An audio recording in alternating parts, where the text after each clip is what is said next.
Students, our today's English worksheet number 19 for 9th class is related to literary passage. आज की जो हमारी worksheet है वो एक लिटरेचर का पैसेज दिया गया है. लिटरेचर आपकी जो बुक बिहाइव है उसका सेकंड चैप्टर है द साउंड ऑफ म्यूज़िक. उसका पार्ट 1 है Evelyn Glennie listen to sound without hearing it. तो ये आपका चैप्टर है. तो इस चैप्टर से आपको एक पैसेज दिया गया है, आपको इस पैसेज को पढ़ना है और उसके बाद नीचे दिए गए जो आपको मल्टीपल चॉइस के क्वेश्चंस हैं इनको कंप्लीट करना है. तो चलते हैं अपनी वर्कशीट की तरफ. सबसे पहले हम पैराग्राफ को इसको पैसेज को पढ़ेंगे. क्या दिया गया है इसमें? टॉपिक है आपका कम्प्रीहेंशन और इसमें Evelyn Glennie's loss of hearing had been gradual. Evelyn Glennie नाम की एक लड़की है और उसकी जो लॉस ऑफ हियरिंग है, उसकी जो सुनने की क्षमता है, ग्रेजुअल धीरे धीरे कम हो रही है. Her mother remembers noticing something was wrong when the 8-year-old Evelyn was waiting to play the piano. अब उसकी जो मदर है उसको याद है कि उसने कब नोटिस किया कि कुछ गलत हो रहा है उसकी बेटी के साथ. उसकी जो बेटी थी 8 साल की इवेलिन, वो अपना पियानो बजाने की, उसको प्ले करने की इंतज़ार कर रही थी और तब उसकी मदर ने नोटिस किया कि they called her name and she did not move. जब उसकी मदर ने उसका नाम बुलाया, उसको पुकारा और उसने कोई भी रिएक्शन नहीं दिया, उसको सुनाई नहीं दिया कि उसको कोई बुला रहा है, तब उसकी मदर ने नोटिस किया कि उसके साथ कुछ गलत है. दैट मीन्स उसको कुछ सुनाई नहीं दे रहा है. उसकी मदर ने नोटिस किया कब? जब इवेलिन जो थी वो 8 साल की थी. I suddenly realise she had not heard says Isabel Glennie. उसकी मदर का नाम है इज़ाबेल ग्लेनी. तो इज़ाबेल ग्लेनी कहती है कि मैं अचानक, आई सडनली, अचानक मैंने रियलाइज़ किया, मैंने महसूस किया, शी हैड नॉट हर्ड कि उसको सुनाई नहीं दे रहा है. किसको? ग्लेनी को. कौन ग्लेनी? इवेलिन ग्लेनी. इवेलिन ग्लेनी को कुछ भी सुनाई नहीं दे रहा है, उसकी मदर ने नोटिस किया. For quite a while Evelyn manage to conceal her growing deafness from friends and teachers. कुछ समय तक तो इवेलिन ने कोशिश करी कि कंसील, छिपा सके, अपनी जो डीफनेस थी, उसकी जो सुनने की क्षमता अब उसको नहीं थी, वो सुन नहीं पा रही थी किसी चीज़ को.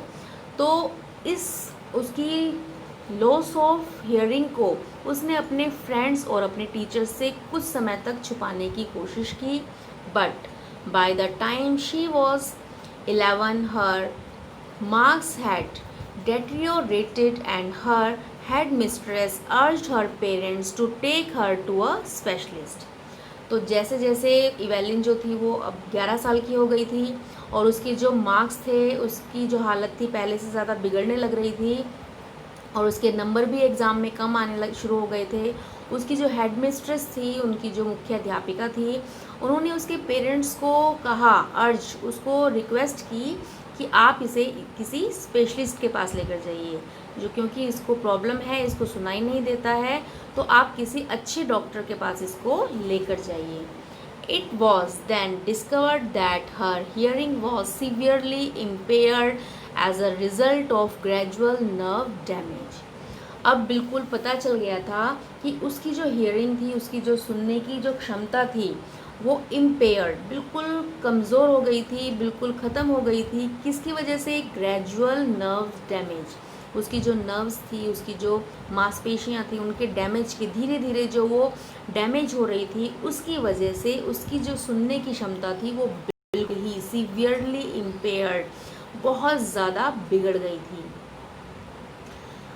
And they were advise that she should be fitted with hearing aids and sent to the school for the deaf. अब उसको सलाह दी गई, इवेलिन के पेरेंट्स को कहा गया कि आप इसके कानों में कोई एड, कोई ऐसा इंस्ट्रूमेंट कोई फिट कराइए जिससे ये सुन सके और इसको डीफ, जो बहरे लोग होते हैं, उनका जो बहरे बच्चों का जो स्कूल होता है, ऐसे स्कूल में उसको भेज दिया जाए. जिन बच्चों की सुनने की क्षमता नहीं होती है, ऐसे बच्चों के स्कूल में उसको भेज दिया जाए। Everything suddenly looked black says Evelyn. अचानक जो इवेलिन थी उसने कहा कि मेरे लिए सब चीज़ ब्लैक हो गई है। दैट मीन्स उसको दिखना भी बंद हो गया था, उसको अब कुछ दिखाई भी नहीं दे रहा था। अब वो कुछ सुन भी नहीं पा रही थी, अब वो कुछ देख भी नहीं पा रही थी। किसकी वजह से? क्योंकि उसकी जो नर्व्स थी वो धीरे धीरे डैमेज हो गई थी। But Evelyn was not going to give up. लेकिन जो इवेलिन थी उसने निश्चय किया कि वो कुछ छोड़ेगी नहीं। दैट मीन्स जैसी वो लाइफ, नॉर्मल लाइफ वो लीड कर रही थी, वो उस लाइफ को नहीं छोड़ेगी। She was determined to lead a normal life and pursue her interest in music. अब उसने बिल्कुल डिटरमाइन कर लिया था, दृढ़ निश्चय कर लिया था कि वो एक नॉर्मल लाइफ, सामान्य जीवन जिएगी और उसका जो म्यूज़िक का इंटरेस्ट है उसको परस्यू जारी रखेगी, क्योंकि वो बहुत ज़्यादा इंटरेस्टेड थी म्यूज़िक में। उसको पियानो बजाना और उस म्यूज़िक बीट्स को सुनना, उनको प्ले करना उसको बहुत अच्छा था, लगता था, उसका इंटरेस्ट था उसमें और वो चाहती थी कि मैं अपने इस इंटरेस्ट को जारी रखूं। One day she noticed a girl playing a xylophone and decided that she wanted to play it too. एक दिन उसने एक लड़की को जाइलोफोन बजाते हुए देखा था। जाइलोफोन एक इंस्ट्रूमेंट होता है, म्यूज़िकल इंस्ट्रूमेंट, जिसको बजाने से बहुत ही म्यूज़िकल साउंड्स निकलती हैं। तो उसने भी निश्चय किया कि मैं भी इसको बजाना सीखूंगी। Most of the teachers discouraged her but percussionist Ron फॉब स्पॉटेड हर पोटेंशियल। बहुत सारे टीचर्स ने उसको डिस्करेज किया, मतलब उसको बोला कि नहीं, आप नहीं कर सकते हो, उसको डिस्करेज किया, उसकी जो साहस था, हिम्मत को तोड़ने की कोशिश की। लेकिन उसके जो एक परक्यूशनिस्ट थे, एक बहुत ही ज़्यादा स्पेशलिस्ट थे, एक म्यूज़िकल इंस्ट्रूमेंट के स्पेशलिस्ट, ऑर्केस्ट्रा के स्पेशलिस्ट थे, एक रॉन फॉब्स उनका नाम था। उन्होंने स्पॉटेड हर पोटेंशियल, उसकी जो क्षमताएं थी, इवेलिन की जो योग्यताएं थी, उसको स्पॉटेड, उसको महसूस किया, उसको ढूंढ लिया। And he begin by tuning two large drums to different notes. अब उन्होंने क्या किया, अलग अलग नोट्स में बड़े बड़े जो ड्रम्स थे उनकी ट्यूनिंग को बजाना शुरू किया। Don't listen through your years he would say. उसने इवेलिन को समझाने की कोशिश की कि तुम्हें अपने कानों से नहीं सुनना है। ये जो ड्रम बीट्स मैं बजा रहा हूँ तेज़ साउंड में, अलग अलग नोट्स में बजा रहा हूँ, तो तुम्हें इसे अपने कानों से नहीं सुनना है। किससे सुनना है? Try to sense it some other way. इसको कुछ अलग तरीके से सुनने की, महसूस करने की कोशिश करो। अचानक क्या हुआ? Evelyn says, suddenly I realized I could feel the higher drum from the waist up and lower one from the waist down. अब इवेलिन कहती है कि अचानक मैंने महसूस किया, रियलाइज़ किया कि जो हाई ड्रम बीट्स थी, जो ड्रम की जो बीट्स थी, वो जो बहुत तेज़ आवाज़ थी, उसको मैंने अपने कमर के ऊपर वाले हिस्से में महसूस किया। दैट मीन्स जैसे ही वो ड्रम बीट्स बहुत तेज़ आवाज़ में बजी तो उसकी जो बॉडी थी, उसकी कमर के ऊपर का जो हिस्सा था, वहाँ पर वाइब्रेशंस शुरू हो गई थी। और जब वो उसकी नोट कम थी, जब ड्रम बीट की जो साउंड थी वो कम थी, तो उसने महसूस किया कि उसकी जो कमर के नीचे वाला हिस्सा है वहाँ पर वाइब्रेशंस हो रही थी। Forbes repeated the exercise. जो फोर्ब्स थे, जो टीचर थे उसके स्पेशलिस्ट इन ऑर्केस्ट्रा, उन्होंने ये एक्सरसाइज बार बार रिपीट करी।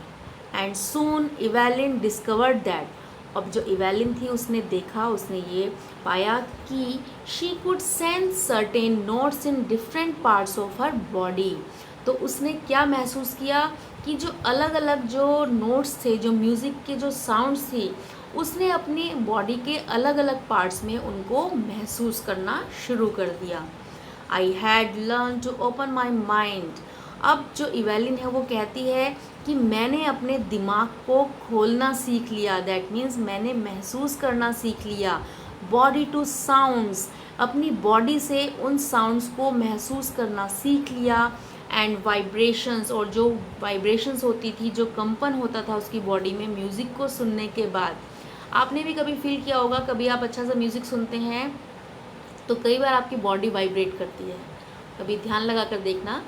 तो ऐसे ही जो इवेलिन थी, उसने भी म्यूज़िक के नोट्स को सुनने की बजाय, क्योंकि उसको सुनाई तो नहीं देता था, उसको कुछ दिखाई भी नहीं देता था कि क्या हो रहा है क्या नहीं हो रहा है, बस उसने वाइब्रेशंस के थ्रू अपनी बॉडी पर उस म्यूज़िक को महसूस करना सीख लिया।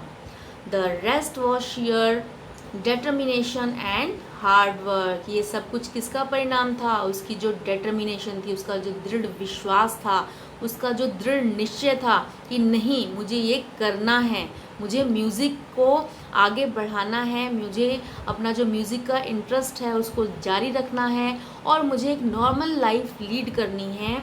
तो उसका जो ये दृढ़ विश्वास था, उसने उसका साथ दिया और उसने बहुत ज़्यादा कड़ी मेहनत, हार्ड वर्क, कठिन परिश्रम किया और इवेलिन जो थी वो बहुत बड़ी म्यूज़िशियन बन गई। उसका एग्जाम्पल भी दिया जाता है। आप ये पूरा चैप्टर पढ़ेंगे तो आपको उसकी पूरी स्टोरी सुनाई देगी, उसमें पूरी स्टोरी समझ में आएगी कि जो इवेलिन थी, उसने इवेलिन ग्लैनी कैसे उसने डीफ और ब्लाइंड होते हुए भी म्यूज़िक एक इतनी अच्छी म्यूज़िशियन बन गई। तो बेटा ये इंस्पिरेशनल स्टोरी है इवेलिन ग्लैनी की, उस जो चैप्टर है उससे लिया गया है पैसेज। अब देखते हैं, इसमें आपको कुछ क्वेश्चंस दिए गए हैं। फर्स्ट क्वेश्चन है आपका, how old was Evelyn when her mother notice symptom of deafness in her. जब इवेलिन कितने साल की थी जब उसकी मदर ने नोटिस किया था डीफनेस के सिम्टम, उसको जो सुनने की क्षमता जो उसकी कम हो रही थी, उसके सिम्टम्स, लक्षण कब दिखाई दिए उसकी मदर को? कब? When she was 8 years old। First line में ही आपको बताया गया है कि जब वो 8 साल की थी तब उसकी मदर ने नोटिस किया कि उसकी मदर ने उसको आवाज़ लगाई और उसने उसकी आवाज़ का कोई रिस्पॉन्स नहीं दिया। तब उनको पता चला कि इसको तो सुनाई नहीं दे रहा है। नेक्स्ट है आपका, dash of Evelyn urged her parents to take her to a specialist. किसने उसके पेरेंट्स को बोला था, रिक्वेस्ट की थी, अर्ज किया था उसको कि इसे एक स्पेशलिस्ट के पास लेकर जाइए? किसने कहा था इवेलिन को? उसके इवेलिन के पेरेंट्स को आंट ने, नेबर ने, फ्रेंड ने या हेड मिस्ट्रेस ने? याद आया, हेड मिस्ट्रेस ने कहा था।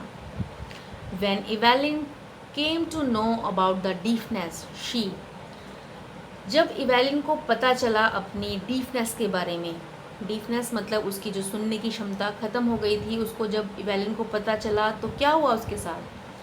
लॉस्ट होप, उसने अपनी उम्मीदें छोड़ दी। स्टार्टेड क्राइंग, रोना शुरू कर दिया। डिड नॉट गिव अप, उसने छोड़ा नहीं, कुछ नहीं छोड़ा, उसने दृढ़ विश्वास किया कि वो आगे ऐसे ही चलेगी। None of this. तो आपका आंसर क्या होगा? Did not give up. Evelyn was interested in, Evelyn को इंटरेस्ट था किस में? म्यूज़िक में, स्टडीज़ में, कुकिंग में या डांस में? किस में था? जल्दी से याद करो, पैराग्राफ आपने पढ़ा है। Right answer is music. Next है, who supported her potential and encouraged her to play musical instrument. अब किसने उसकी योग्यताओं को, जो उसकी योग्यता थी म्यूज़िक के प्रति, जो उसका इंटरेस्ट था, किसने उसके बारे में जाना और उसको एनकरेज किया, उसको प्रोत्साहित किया? कौन थे वो? उसकी मदर थी, परक्यूशनिस्ट रॉन फॉब्स थे, उसकी फ्रेंड थी या फादर थे? किसने एनकरेज किया था? आपका आंसर है percussionist Ron Forbes. Evelyn could sense the sound and vibrations of any musical instrument through her। तो अब जो इवेलिन थी उसने कहाँ पर साउंड्स और म्यूज़िक की जो साउंड्स थी और उसकी जो वाइब्रेशंस थी, कहाँ पर उसने महसूस करना शुरू कर दिया था? अपने हैंड्स में, माइंड एंड बॉडी में, लेग्स में या वेस्ट में? कहाँ महसूस किया था? वेस्ट में नहीं, कहाँ किया था? माइंड एंड बॉडी में। उसकी पूरी बॉडी में उसको वाइब्रेशंस महसूस होती थी, उनके वजह से वो उस म्यूज़िक को महसूस कर पाती थी, अपने माइंड में उसको महसूस कर पाती थी। विच क्वालिटीज़ हेल्प इवेलिन ओवरकम हर फिजिकल चैलेंज। अब इवेलिन के अंदर ऐसी कौन सी क्वालिटीज़ थी, उसकी जो फिज़िकल चैलेंज मतलब इतनी सारी उसके सामने मुसीबतें आ गई थी, उसकी जो बॉडी थी, उसकी जो शारीरिक क्षमताएं थी वो उसका साथ नहीं दे रही थी, उसको दिखाई भी नहीं दे रहा था, उसको सुनाई भी नहीं दे रहा था। उसके बावजूद इवेलिन के अंदर ऐसी कौन सी क्वालिटीज़ थी जो उसको आगे ले गई? तो कौन कौन सी थी? Determination, hard work, will power या ऑल ऑफ द अबव? तो आपका आंसर आएगा ऑल ऑफ द अबव। तो क्योंकि उसको डिटर्मिनेशन भी थी, उसके अंदर दृढ़ विश्वास भी था, उसने हार्ड वर्क भी किया था, और उसकी जो विल पावर थी, उसकी जो इच्छा शक्ति थी, वो अभी भी बहुत ज़्यादा स्ट्रॉन्ग थी। तो ये सारी क्वालिटीज़ जो थी वो इवेलिन के अंदर थी। नेक्स्ट है, which word in the passage is the synonym of degrade?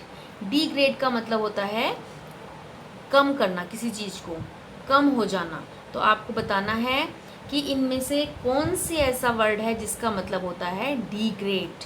Gradual, conceal, डेट्रियोरेटेड या पोटेंशियल? तो आपका आंसर क्या आएगा इसमें? डेट्रियोरेटेड, ये आपका राइट आंसर है। तो आपकी ये वर्कशीट मैंने आपको अच्छे से एक्सप्लेन कर दी। आई होप सबको बहुत अच्छे से समझ में आ गई होगी। तो आप जल्दी से इसको समझिए, अच्छे से पैसेज को पढ़िए, इसके वर्ड मीनिंग्स मैं आपको दे देती हूँ, उसके वर्ड मीनिंग्स भी आप अच्छे से लर्न कीजिए, और इस चैप्टर से, इस पैसेज से आप इंस्पिरेशन लीजिए, आप भी प्रेरणा लीजिए कि जब इवेलिन जो है वो अपनी फ़िज़िकल चैलेंजेस के बावजूद अपने सामने एक टारगेट रखती है और उस टारगेट को वो कंप्लीट करती है, तो हम सब भी अपने सामने टारगेट रखें और अपने गोल्स को अचीव करने के लिए हम क्या क्या अपने अंदर क्वालिटीज़ लेकर आएँ? Determination, hard work and will power. Okay बेटा, thanks for watching the video.